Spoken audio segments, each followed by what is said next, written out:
time. When you end your sentence with this, the basic meaning doesn't change, but it adds a nuance to the sentence. For example, it can add an explanatory tone. But first, let's take a look at how you make a sentence with this. It's very simple. You just end the sentence in a plain form and attach this. So for example, 食べます. The plain form is 食べる. So 食べるんです. Just attach んです to the plain form. Except for this one, noun なんです or not adjective なんです is wrong. Only for this one, that changes to な. Noun なんです or not adjective なんです. So be careful with that. I will go to a party tonight. 私は今夜パーティーに行きます. How would you say this sentence with んです? The plain form of 行きます is 行く. So 今夜パーティーに行くんです. 今夜パーティーに行くんです. Colloquially, ん is more common, but in writing, especially formal writing, you want to use の instead. ん is just a contraction of の. So these two are the same thing. So in formal writing, this sentence should be 今夜パーティーに行くのです. No is a nominalizer, so what it does is pretty much the same as こと, which we learned in lesson 18. They both turn non-noun words into nouns. So this no turns this entire part into a noun. So that means this sentence is no longer a verb sentence. Instead, it's a noun sentence. Like これはペンです. This is a pen. X は noun です. X is noun. 今夜パーティーに行くのです. Even though it's not mentioned, there is a hidden X. So it's kind of like X is that I'm going to a party tonight. We speak like this in a situation like this. Let's say I'm going to a party tonight after work. So I showed up to the office dressed fancier than usual. And my coworker says to me, 今日おしゃれですね. You look fancy today. Here, I would say, 今夜パーティーに行くんです. 今夜パーティーに行くんです. X is that I will go to a party tonight. Here, X refers to what my coworker just said. So it sounds like, the reason I'm dressing fancy today is that I'm going to a party tonight. So here's the thing. This creates a contextual link. This hidden X creates a link to the context, which in this case is the fact that I'm dressing fancy today. This context doesn't have to be verbal. It can also be non-verbal.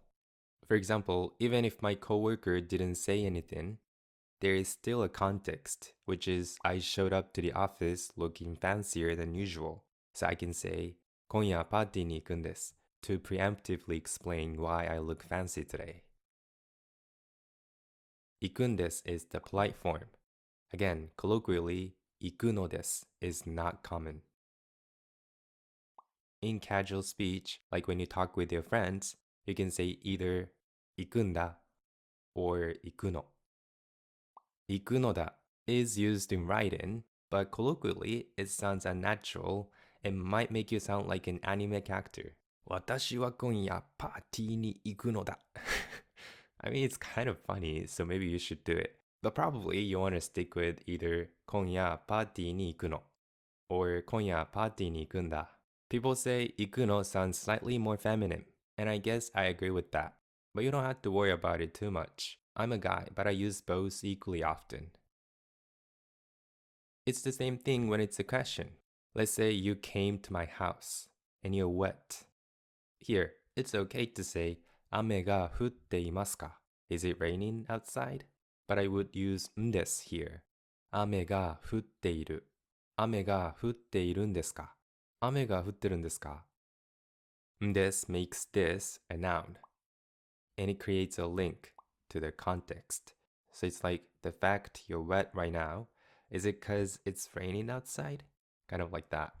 It sounds more natural this way. んですか is the polite form. Again, colloquially, のですか is not common. If you want to ask the question casually, just add の。雨が降ってるの? Adding ん is also pretty common in Kansai region. 雨降ってるん? But standard Japanese is 降ってるの? 雨が降ってるの? How old are you? 何歳ですか? I'll just say this in a んです version.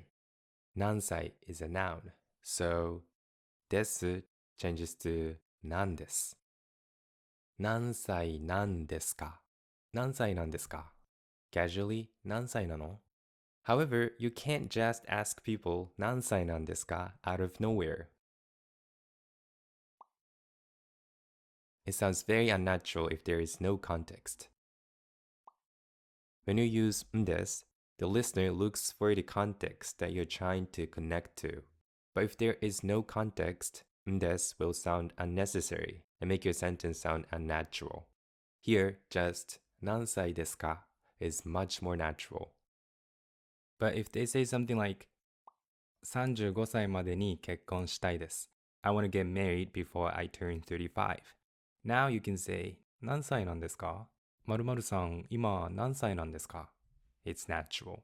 You're allowed to use です because there is a prior context. But you don't have to. It's not like you have to. 何歳ですか? 今何歳ですか? is still equally natural. However, let's say you told me something like 毎日お酒を飲みます. I drink alcohol every day. But you look very young, so I thought you were under the drinking age. So I'm surprised. Here, I would definitely say, 何歳なんですか?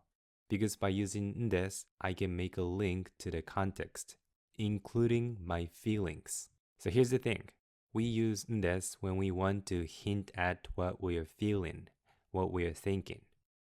Here, 何歳なんですか is more natural than 何歳ですか because 何歳なんですか better expresses my feeling of surprise. So people say んです can add the nuance of surprise. But actually, んです can add the nuance of any emotion depending on the context. For example, if you did something so immature, and I'm like, you're acting like a little kid, I'm angry. Here I would say, 何歳なんですか? あなた何歳なんですか? Because I want to hint at my anger. In this situation, I would never say 何歳ですか? Because in this way, this link is broken. So my anger is not expressed at all. It would sound like I'm just genuinely asking for your age. It would sound too unemotional for this context. To sum up what I explained so far, we use んです to make a contextual link. That is the core function of んです. It helps the conversation flow smoothly because it indicates that your sentence is not just a random, out of context statement, but is meaningfully connected to the context. And we also use んです when we want to hint at or imply what we are feeling or thinking. It can be any feeling or thought, whether positive or negative. So んです is really important for sounding emotional and expressive. If you don't use んです in certain contexts, you could sound sort of like a robot with no emotion.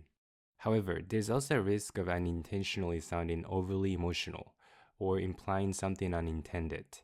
So be careful with that.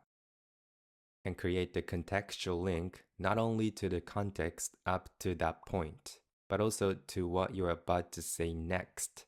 In other words, another common usage of んです is to serve as a preface. 最近どこかに行きましたか? Did you go anywhere recently? I've been busy with work recently, so I didn't go anywhere. 最近仕事が忙しいです。だからどこにも行きませんでした. This is fine, but I would say 忙しいんです。最近仕事が忙しいんです。だからどこにも行きませんでした. Like I said, んです can create a link to the following context. This way, you can let the listener know that this sentence is linked to what I'm about to say next. It clarifies that this is just a preface. Another example. 東京駅に行きたいんですが、行き方を教えてくれませんか? I want to go to Tokyo Station, but can you tell me how to get there?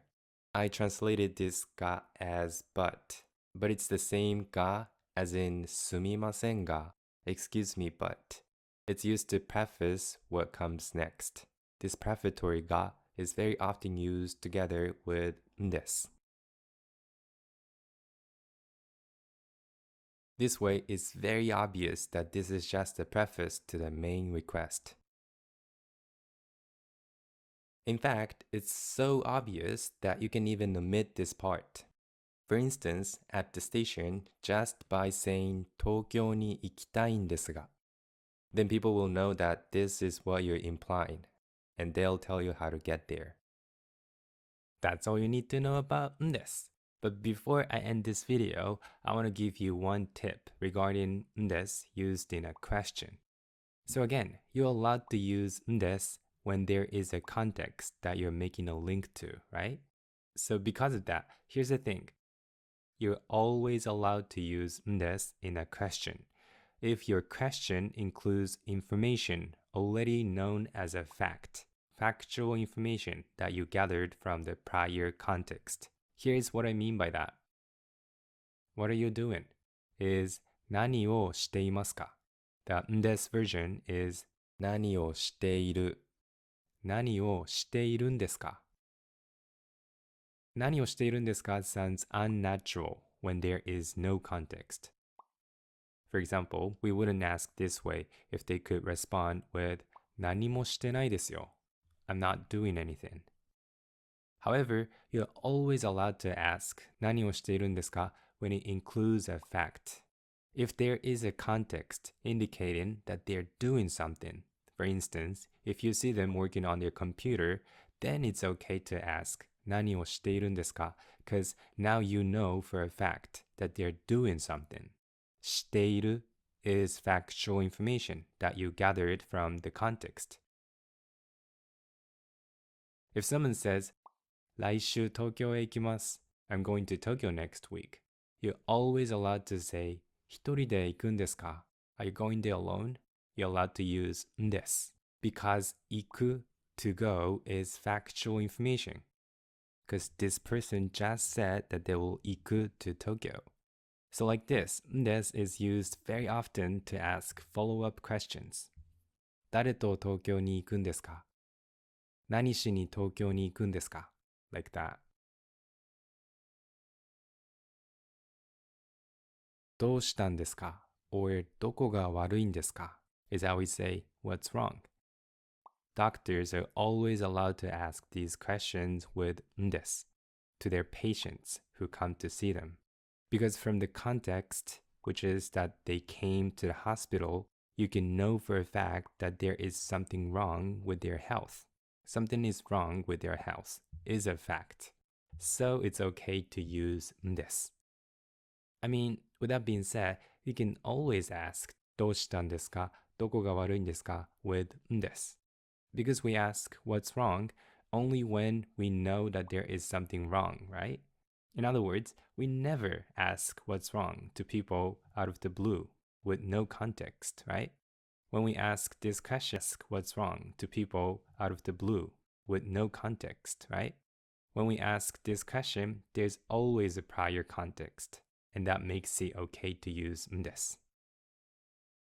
So because of this, you can always use んです in why questions. Why are you going to Tokyo? どうして or なんで東京に行くんですか? This is always natural in any context because we always ask this question in the context where we know for a fact that they are going to Tokyo, right? Why do you hate sushi? どうして or なんでお寿司が嫌いなんですか? This is always natural because we ask this question only when we know for a fact that they hate sushi.